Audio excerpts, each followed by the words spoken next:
지난 신년 예배에서 저는 네 겹의 기도라는 말씀을 드렸습니다. 2025년 한 해 동안 우리 소망교회 모든 성도님들이 함께 기도하자는 말씀을 드렸습니다. 이 네 겹의 기도란 탄원, 언약 혹은 약속, 그리고 중보, 그리고 감사의 차원의 네 겹입니다. 그리고 지난 주일 저는 여러분에게 신앙인의 역사의식이라는 제목의 말씀을 전했습니다. 우리의 삶과 역사에서 기도가 얼마나 중요한지에 대해서 말씀을 드렸습니다. 역사는 하나님의 손에 의해 움직이고 그 역사의 변곡점에는 항상 우리의 기도가 있었다는 사실을 말씀드렸습니다. 우리는 우리의 기도를 통해서 하나님의 동역자가 되고 또 하나님의 사역에 동참합니다. 그리스도인에게 있어서 기도는 특권이며 동시에 능력이기도 합니다. 자, 오늘은 여러분에게 그러면 어떻게 우리가 기도해야 하는가에 대해서 말씀을 드리려고 합니다. 많은 사람들이 또 많은 성도님들이 지금까지 기도를 드려왔으니 기도하는 법을 모르시지는 않을 겁니다. 그러나 바른 기도의 모습, 여러 예를 살펴보면서 우리가 어떻게 기도를 드려야 하는가에 대해서 한번 그 모델을 살펴보려고 합니다. 그 중에 한 모델을 오늘 여러분과 함께 살펴보겠습니다. 아마 여러분은 요즘 이 나라의 어려운 상황을 보시면서 이 나라를 위해 기도해야 하겠다라는 생각을 많이 하실 것입니다. 또 나라를 위해서 지금도 기도하고 계실 줄이라고 믿습니다. 그러면 우리가 나라를 위해서 어떻게 기도를 해야 할까요? 무엇을 위해서 기도해야 할까요? 어떻게 기도를 하는 것이 나라를 위한 기도일까 하는 것입니다. 오늘 느헤미야 1장에 나오는 이 느헤미야의 기도는 우리에게 나라를 위해서 기도하는 기도의 하나의 형태, 모델을 보여주고 있습니다. 느헤미야 1장은 이렇게 시작이 됩니다. 하가랴의 아들 느헤미야의 말이라 아닥사스다 왕 제20년 기스르월에 내가 수산궁에 있는데, 이때는 유대인의 상황, 역사적 상황 속에 어떤 지점에 있었을까요? 이스라엘 백성들이 바벨론으로 포로로 잡혀가죠. 포로로 잡혀가서 오랫동안 그곳에서 머물게 됩니다. 그러다가 파사왕, 페르시아 왕 고레스가 포용적인 관대한 종교 정책을 펴면서 이스라엘 백성들이 고향으로 돌아갈 수 있는 길이 열렸습니다. 그래서 예수아와 수룹바벨을 비롯한 많은 유대인들이 이제 예루살렘으로 돌아가게 됩니다. 돌아간 그들은 그곳에서 무너진 성전을 다시 세우지요. 수룹바벨 성전이라고 불리우는 그 성전을 다시 세웁니다. 물론 아주 초라한 성전이지만 그러나 그들에게 이제 드디어 다시 성전이 이제 만들어진 것입니다. 그리고 나서 한 80여 년쯤 지난 후에 이제 다시 학자이면서 제사장이었던 에스라를 중심으로 1년에 많은 사람들이 또 예루살렘으로 돌아오게 됩니다. 그들은 모세의 율법을 다시 가르치고 또 제사를 회복하는 영적인 갱신의 힘을 썼습니다. 이렇게 에스라가 고향 예루살렘으로 돌아와서 그런 사역을 한 지 13년이 지난 쯤에 바로 그날입니다. 바로 그 즈음이 오늘 본문이 말하고 있는 아닥사스다 왕의 제20년째 바로 그 해입니다. 이미 수많은 사람들이 93여 년에 걸쳐서 유다의 백성들이 예루살렘으로 정착 이주를 하였습니다. 그리고 많은 사람들이 그곳에서 이제 고향 땅에서 생활을 하고 있었지만 그러나 아직도 유대인으로서 고향으로 돌아가지 않는 많은 사람들도 있었습니다. 바로 그들 중에 한 사람이 바로 느헤미야였습니다. 그는 당시 수산궁에 있었다라고 성경은 전합니다. 수산궁은 아닥사스다 왕이 살고 있었던 페르시아의 궁전 3곳 중에 한 곳입니다. 그는 그곳에서 무엇을 하고 있었을까요? 1장 11절 후반부를 보면 이렇게 되어 있습니다. 그때에 나는 왕에게 술잔을 받들어 올리는 일을 맡아보고 있었다. 개역개정은 그를 왕의 술관원이라고 이렇게 표현을 합니다. 왕의 술관원이라고 하는 이 표현은 그냥 술을 따르는 역할을 하는 어떤 신하라는 그런 의미가 아니라 왕의 신뢰를 받는, 그래서 중요한 직책에 있는 그런 사람이라는 뜻을 가지고 있습니다. 술을 선택할 뿐만 아니라 술에 독이 있는지 확인하는 역할을 하며 왕의 측근에서 왕의 안전을 지키는, 한마디로 왕을 보좌하는 그런 일이었습니다. 요즘으로 말하면 대통령의 비서실장 혹은 경호실 실장쯤 되는 그런 직책이었다고 할 수 있겠습니다. 요셉의 이야기에도 이 바로 술관원에 대한 이야기가 나오죠. 그만큼 왕과 밀접한 관계에 있는 사람이 술관원이었습니다. 그런 자리에까지 올라간 유대인이 바로 느헤미야였습니다. 당시 유대인으로서 올라갈 수 있는 최고의 자리까지 올라갔겠다라는 생각이 듭니다. 한마디로 말하면 성공한 사람이었다고 할 수 있겠죠. 그렇게 왕의 측근에서 권력을 누리며 살아가고 있었던 느헤미야였지만 그는 항상 자기 자신이 유대인이라는 사실을 잊지 않았던 것 같습니다. 그리고 예루살렘, 자신의 고국을 생각하는 마음이 극진했던 것 같습니다. 그렇게 수산궁에서 술관원으로 살아가고 있었던 그에게 고국에 대한, 예루살렘에 대한 좋지 않은 소식이 들려왔습니다. 이미 유대인들이 예루살렘 고국으로 돌아가서 정착한 지 오랜 시간이 되었지만 아직도 예루살렘의 성벽이 완성되지 않았다는 것입니다. 제대로 갖추어지지 않았다는 것입니다. 그리고 설상가상으로 성문들이 모두 불타서 누구든지 마음껏 들락날락할 수 있는 상황이 되었다는 것입니다. 그래서 백성들이 주변 민족들에게 침략을 받고 어려움을 당하는 일이 속출하고 있다라고 하는 소식이었습니다. 그들이 내게 이르되 사로잡힘을 면하고 남아있는 자들이 그 지방 거기에서 큰 환난을 당하고 능욕을 받으며 예루살렘 성은 허물어지고 성문들은 불탔다 하는지라. 성경은 이렇게 그 내용을 전하고 있습니다. 이 이야기를 듣고 느헤미야는 나라의 백성들을 생각하며 마음이 아팠습니다. 얼마나 아팠는지 수일 동안 눈물을 흘렸고 그리고 슬퍼하며 하나님 앞에서 금식을 하였다고 합니다. 성경은 전합니다. 내가 이 말을 듣고 앉아서 울고 수일 동안 슬퍼하며 하늘의 하나님 앞에 금식하며 기도하여. 어떻게 느헤미야가 예루살렘을 위해 그토록 마음이 아플 수 있었을까? 실은 잘 이해가 되지 않습니다. 그는 아마도 태어나서 한 번도 예루살렘에 가본 적이 없었을 것입니다. 그리고 그들의 동족인 유대인들에 대해서도 그토록 큰 관심을 가질 이유도 사실은 없었을 것입니다. 이미 그는 성공했고요. 이미 이 페르시아에서 가장 높은 자리에까지 올라갔습니다. 최고로 화려한 당시 수산궁에 있고 그는 지금 왕과 함께 권력을 누리고 있습니다. 최고의 권력 옆에서 큰 권력을 행사하며 살고 있습니다. 그런데도 불구하고 무너진 예루살렘 성벽이 그에게 큰 슬픔이 되었다는 것이 잘 이해가 되지 않죠. 어쩌 보면 이것이 바로 이 느헤미야의 위대한 점일 수도 있겠습니다.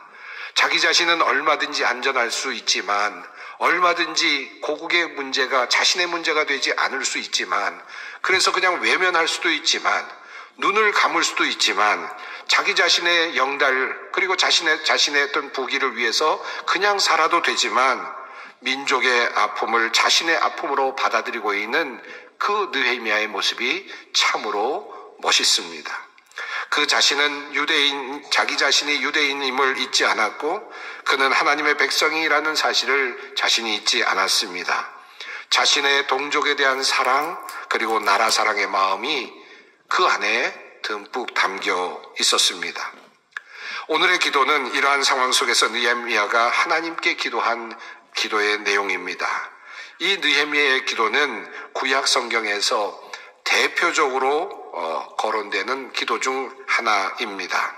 자, 느헤미야는 하나님께 어떻게 자신의 조국 그리고 유대 예루살렘을 위해 기도했을까요? 어려운 형편에 있는 예루살렘, 성벽이 무너져서 수많은 그 적들의 침략에 속수무책으로 당하고 있는 이 조국을 위해서 그는 무엇을 기도했을까요? 우선 그는 이렇게 기도를 시작합니다. 하나님을 부르지요. 이르되 하늘의 하나님 여호와 크고 두려우신 하나님이여, 주를 사랑하고 주의 계명을 지키는 자에게 언약을 지키시며 긍휼을 베푸시는 주여 간구하나이다. 그는 먼저 하나님의 이름을 부릅니다. 그런데 그 하나님이 어떤 분이신지, 자기가 믿고 있는 하나님이 어떤 분이신지를 이렇게 고백합니다. 주의 계명을 지키는 자에게 그 언약을 지키시는 하나님, 그리고 주님을 사랑하는 자에게 긍휼을 베푸시는 하나님이라고 하나님을 부르고 있습니다. 이것이 바로 그의 기도의 근본, 바로 기초입니다. 이 느헤미야의 기도의 첫 부분은 우리가 무슨 이유로 기도를 통해 하나님께 은혜를 얻을 수 있는지 바로 그 사실을 우리에게 잘 알려주고 있습니다. 우선 하나님은 언약을 지키시는 분이시기에 우리가 하나님 앞에 그 언약을 가지고 가서 이 약속을 들이대면서 하나님께 말씀을 드리면 하나님은 반드시 그 약속대로 이루어 주신다라고 하는 믿음이 바로 느헤미야의 믿음입니다.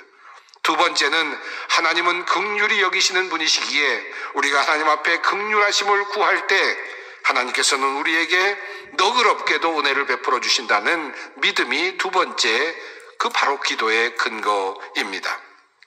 우리가 기도의 응답을 받을 수 있는 이유는 바로 이 두 가지 사실 때문입니다. 자, 이제 이 믿음의 판단 아래서 우선 느헤미야는 하나님께 긍휼을 구하며 나아갑니다. 바로 회개의 기도, 탄원의 기도입니다. 이제 종이 주의 종들인 이스라엘 자손을 위하여 주야로 기도하오며 우리 이스라엘 자손이 주께 범죄한 죄들을 자복하오니 주는 귀를 기울이시며 눈을 여시사 종의 기도를 들으시옵소서. 나와 내 아버지의 집이 범죄하여 주를 향하여 크게 악을 행하여 주께서 주의 종 모세에게 명령하신 계명과 율례와 규례를 지키지 아니하였나이다. 조국을 위한 느헤미야의 기도는 회개와 탄원의 기도로부터 시작이 됩니다. 네 겹의 기도 중 첫 번째 말씀드렸던 부분이죠. 그 차원입니다. 왜 느헤미야는 예루살렘 성벽이 무너져 내려서 백성들이 수치를 당하고 있다는 소식을 듣고 주님께 먼저 회개의 기도를 드렸을까요? 이렇게 기도를 드릴 수 있지 않았겠습니까? 하나님, 예루살렘 성벽이 무너졌고 그리고 성문이 다 불에 탔답니다.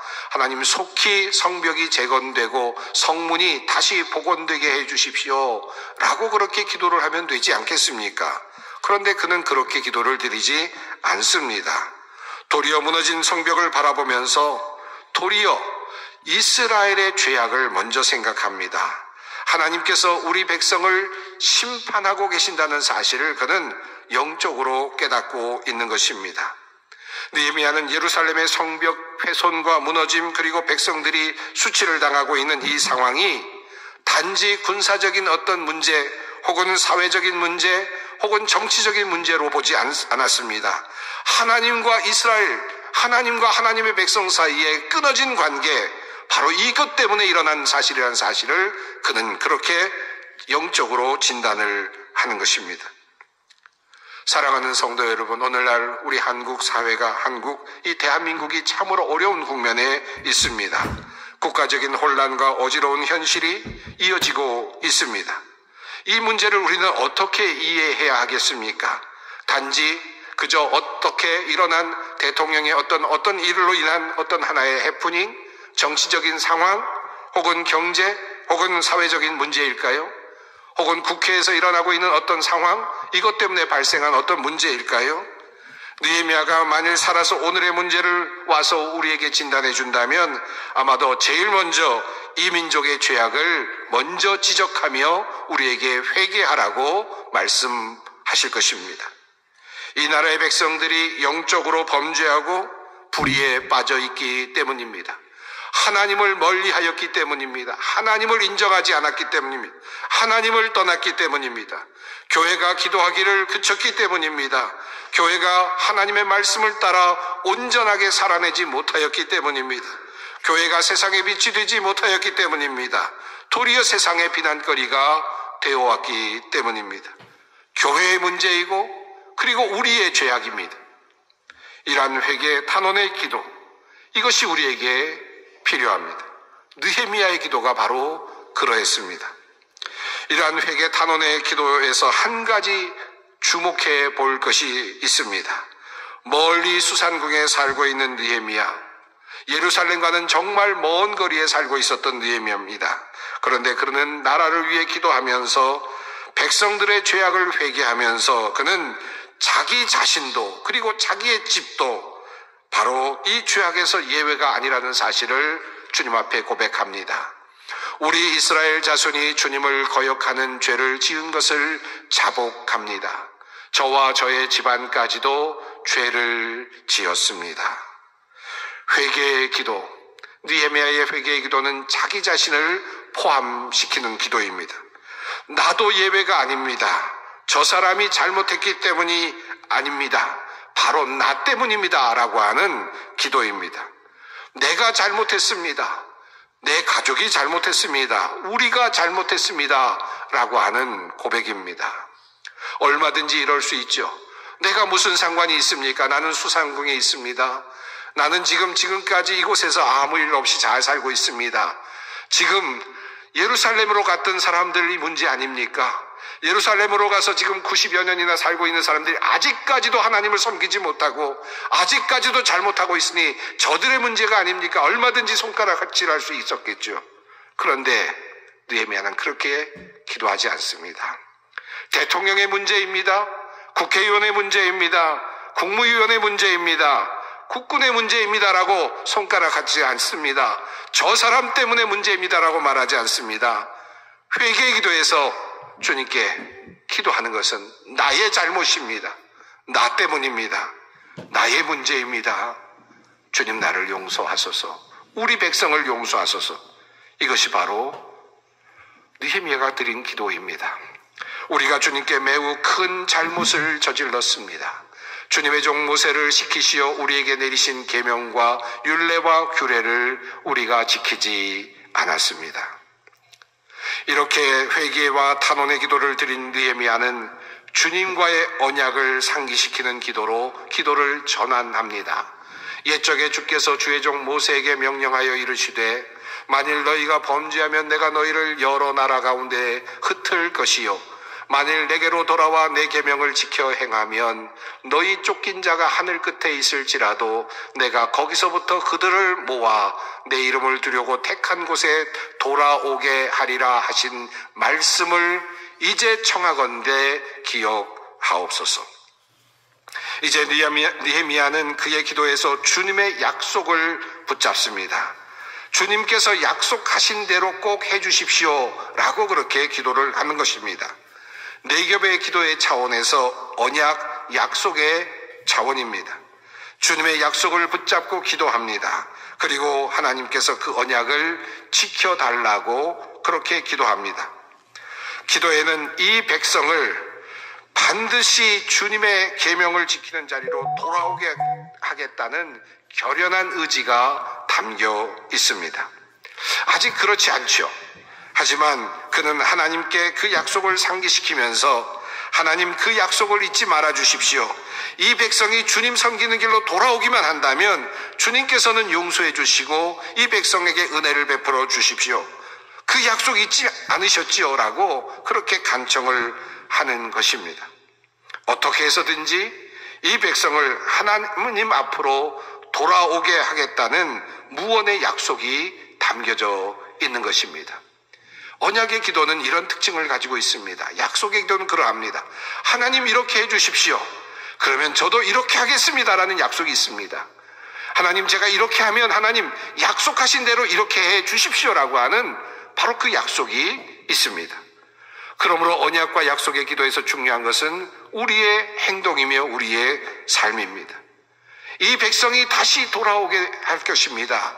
그렇게 되면 주님은 이 백성을 용서해 주십시오 라는 것입니다. 우리는 나라를 위해서 기도할 때 그냥 이 나라를 위해서 기도합니다. 이 나라가 잘 되게 해 주십시오 라고 그렇게 기도를 할 수 있습니다. 물론 그 기도도 필요하겠지만 그러나 어찌 보면 그 기도는 공허할 수도 있지 않겠습니까? 그런데 느헤미야의 기도는 그렇지 않습니다. 이 백성을 반드시 내가 돌아오게 하겠습니다라고 하는 결의가 함께 있다는 말씀입니다. 이 백성이 돌아오게 하겠습니다. 주님의 율법을 지키는 자리로 다시 돌아오게 할 것입니다. 그러니 주님 그때 주님께서 하신 이 약속을 꼭 지켜주십시오라고 하는 탄원입니다. 이러한 결연한 의지를 우리는 그의 기도 마지막 부분에서 또다시 한번 확인할 수 있습니다. 주여 구하오니 귀를 기울이사 종의 기도와 주의 이름을 경외하기를 기뻐하는 종들의 기도를 들으시고 오늘 종이 형통하여 이 사람 앞에서 은혜를 입게 하옵소서. 여러분, 이 기도가 언뜻 보면 이해가 잘 되지 않고 그냥 자연스러운 기도처럼 보일 수는 있지만 그러나 꼼꼼히 자세히 따져서 읽어보면 이 기도가 갑자기 뭔가 이상해지는 것 같은 느낌을 갖게 됩니다. 여러분, 이 기도가 어떻게 보이십니까? 나라를 위한 기도로 시작되지 않았습니까? 백성들을 위한 기도로 시작되지 않았습니까? 허물어져 있는 예루살렘 성벽을 두고 하나님께 울면서 기도를 시작하지 않았습니까? 금식하며 주님께 기도를 시작하지 않았습니까?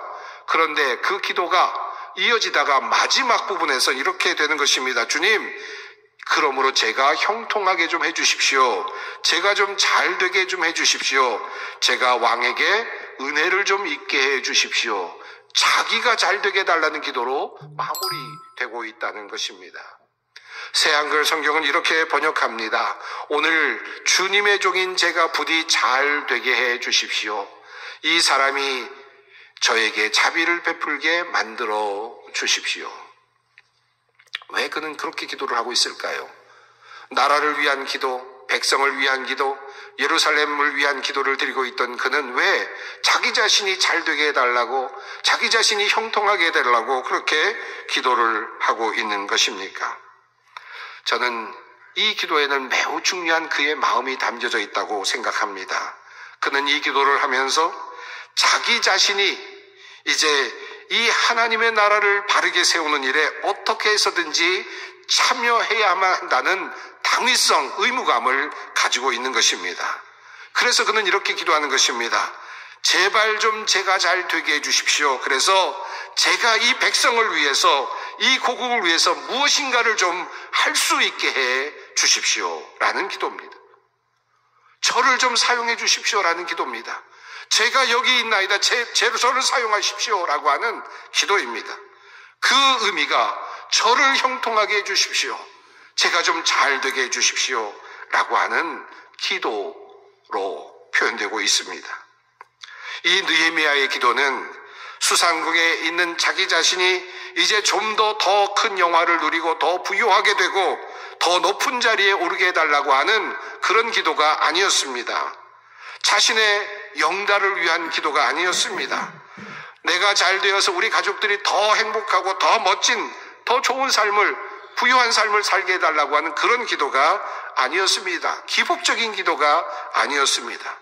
자신의 의무, 자신의 해야 할 일을 생각하면서 그 일을 하기 위해서 나에게 힘을 좀 달라고 하는 그런 간절한 기도였습니다.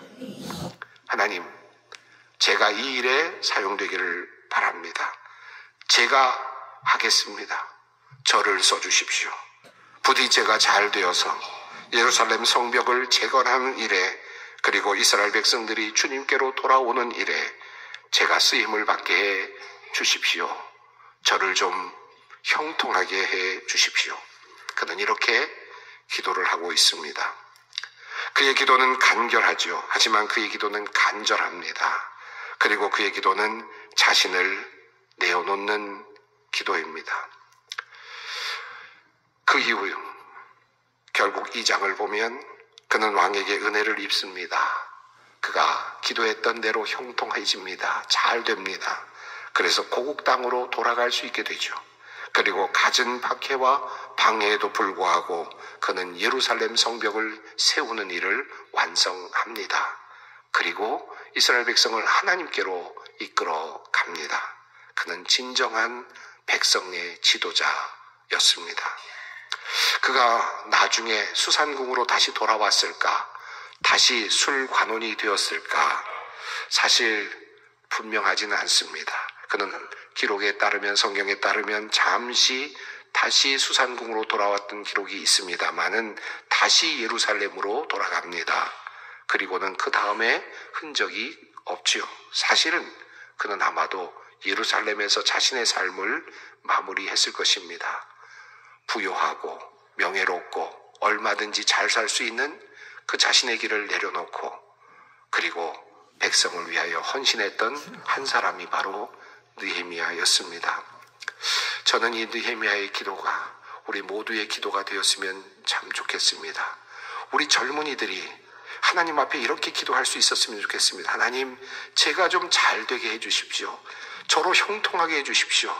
제가 부유하게 되어서 내가 잘 살기 위해서가 아니라 이 나라를 위해서 일하고 싶습니다. 이 나라를 바로 세우는 일에 내가 헌신하고 싶습니다.